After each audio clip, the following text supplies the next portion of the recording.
Lagi, Amin Rais sebut Presiden Jokowi Pak Lurah, ditulis oleh argodisiwar.com. Sebelum kita lanjut, jangan lupa subscribe dan nyalakan loncengnya agar Anda menjadi yang pertama mendapatkan informasi dari jurnal terupdate.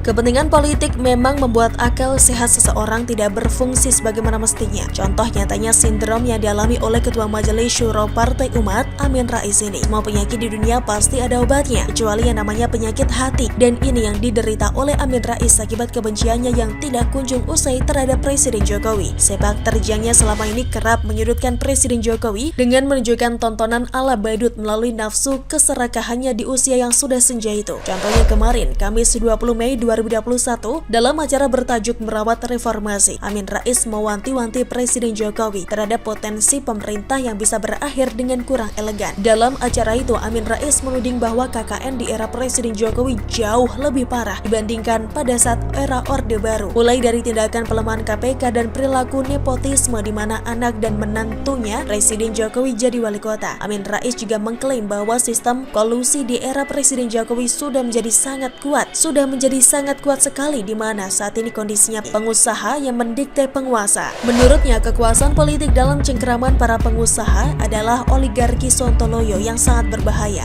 Amin Rais selalu menyebut Presiden Indonesia dengan sebutan Pak Lurah. Jadi bagaimana mungkin Pak Lurah kemudian semua badan perwakilan rakyat yang namanya DPR, DPD, MPR, tapi juga lembaga-lembaga tinggi yang lain, semua itu tanpa resistensi apapun itu akan dilakukan. Ini bahaya sekali. Kepada Pak Jokowi masih 3 tahun lagi, mohon penjenengan dipikir lebih dalam lagi, karena kita melihat Pak Harto 32 tahun akhirnya juga kemudian lengser. Kemudian kita sebagai manusia kasihan. Bung Karno apalagi, pemimpin besar revolusi 9 tahun berkuasa, juga kita tahu akhirnya seperti itu. Kemudian jangan sampai Pak Jokowi berakhir kurang elegan lah. Saya tidak menyoroti pernyataan Amin Rais soal itu, karena memang begitulah kura-kura yang namanya politik. Namun yang saya soroti adalah tata keramanya sebagai rakyat, karena Amin Rais ini bukan siapa-siapa, tapi dengan entengnya menyebut Presiden Republik Indonesia yang sah dan konstitusional dengan sebutan Pak Lurah. Saya mungkin mahfum di usianya yang ini sudah sangat renta, mungkin matanya sudah semakin rabun, sehingga ia tidak mampu lagi melihat dengan jelas bahwa sudah 2 periode bangsa ini dikaruniai pemimpin yang pekerja keras demi kemaslahatan rakyat. Namun kalau dibilang sudah rabun, tapi kok ia rasanya tidak juga, sebab dia bernazar akan jalan kaki dari Yogyakarta ke Jakarta jika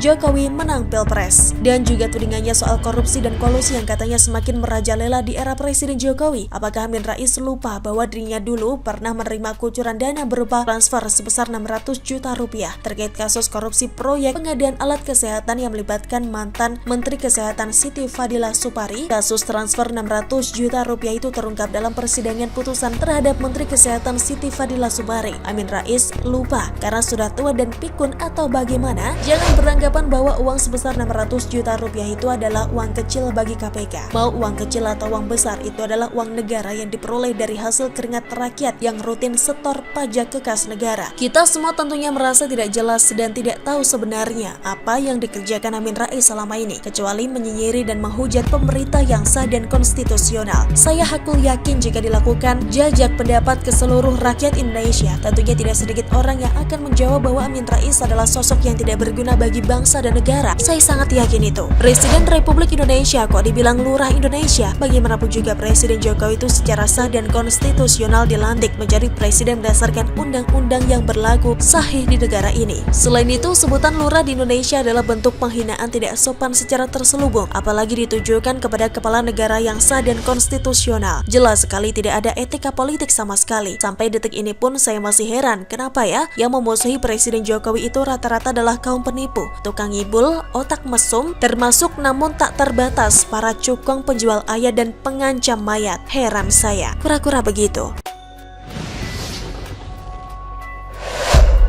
Sebut Ahok, Gibran hingga Presiden Jokowi, Habib Rizik berusaha mempengaruhi pikiran pengadil, ditulis oleh Widodo Spdisiwar.com.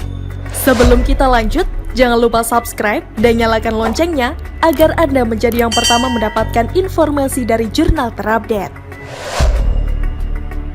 Bicara soal Habib Rizik Syihab dengan segala perilakunya memang seperti gak ada kata usai. Tak terkecuali ketika pria yang sempat kabur ke Arab Saudi selama 3,5 tahun tersebut menjadi pesakitan di kursi terdakwa, lantas membacakan pledoi dengan gaya khasnya tidak merasa bersalah dan cari pembenaran sendiri. Ya, dalam persidangan lanjutan di PN Jakarta Timur pada Kamis 20 Mei 2021 yang bertepatan dengan peringatan Hari Kebangkitan Nasional, Habib Rizik menyebut nama-nama tertentu yang dianggapnya sama-sama bersalah dalam kasus protokol kesehatan yang dilanggar secara sengaja. Hanya bedanya menurut Habib Rizik yang sempat mengaku kemanasan dalam sel tahanan itu, orang-orang ini bebas dari tuntutan hukum, sedangkan dia dinyatakan bersalah, ditangkap, diadili dan kini sedang menanti hukuman final yang akan membawanya mendekam di balik jeruji besi lebih lama. Nama-nama yang disebut Habib Rizik pun tak main-main, tapi masih kental dengan nuansa politis dan anggapan subjektif dari seorang Habib Rizik, mulai dari Gibran Rakabuming Raka dan Bobi Nasution, lengkap dengan Presiden Joko Widodo hingga Muldoko selaku Kepala KSP. Menurut lansiran laman kompas.com, masih ada nama-nama lain yang disebut Habib Rizik dalam pembacaan pledoinya. Si Woders rasanya bisa menebak salah satunya yang bisa disebut musuh abadi bagi Habib Rizik dalam dunia politik di negeri ini, Basuki Cahayapurnama. Selain BTP, Habib Rizik bahkan menyebut Habib Lutfi Yahya yang dianggap melanggar lewat acara pengajian rutinnya. Lalu masih ada Sandiaga Uno yang sempat bikin acara di kawasan Ancol. Oh ya, buat BTP tadi kita mungkin masih ingat tudingannya mengarah kemana. Dan ketika BTP menghadiri acara yang diadakan oleh Raffi Ahmad, pesohor yang kini menjadi pemilik salah satu klub sepak bola di Indonesia itu. Sementara untuk RI1 tentu saja terkait kerumunan massa ketika Jokowi sedang melakukan kunjungan kenegaraan di Provinsi NTT, di mana rakyat terlihat menyemut karena ingin bertemu atau setidaknya melihat wajah Jokowi lebih dekat. Apakah semua nama yang disebut tadi bersalah dan pantas diperkarakan, lalu diadili sama seperti Habib Rizik? Jawabannya tentu saja, ya, jelas harus diperkarakan. Kalau yang ditanya Habib Rizik Syihab dikenal sebagai orang yang kerap merasa dirinya yang paling benar, susah rasanya mengharapkan pengakuan bahwa dirinya bersalah dan pantas dihukum, mengingat ada banyak kasus yang menjeratnya, dimana kalau semuanya menghasilkan putusan hukuman penjara, maka Habib Rizik tidak hanya terancam berlebaran di penjara lagi pada tahun depan, tetapi juga bisa tua dan meninggal di penjara. Boleh saja sih lu membela diri di pengadilan Zik, asalkan ada bukti-bukti yang kuat, lalu lu dapat meyakinkan pengadil untuk setidaknya meringankan hukuman penjara dari beberapa tahun menjadi beberapa bulan saja. Namun tidak ada gunanya mencari teman agar bisa ditangkap dan diadili juga seperti elu, tapi hanya berdasarkan penilaian subjektif atau dendam pribadi. Saya yakin seandainya Habib Rizik masih di luar penjara dan hidup bebas seperti dulu, tindakan-tindakannya yang kelewat batas juga masih akan dilakukan dengan segala pembenaran yang akan muncul dari dirinya, juga mungkin dari kuasa hukumnya maupun para pengikut fanatisnya. Saya menduga Habib Rizik membacakan isi pledoi seperti itu dengan harapan dapat mempengaruhi pikiran para pengadil agar minimal hukumannya dapat dikurangi seminimal mungkin. Kalau tidak bisa menghadiri hukuman penjara pada vonis akhirnya nanti, persepsi publik perlu dipengaruhi. Terlebih lagi para pengikutnya yang membaca berita pledoinya lewat media online juga melalui ulasan C-word mungkin,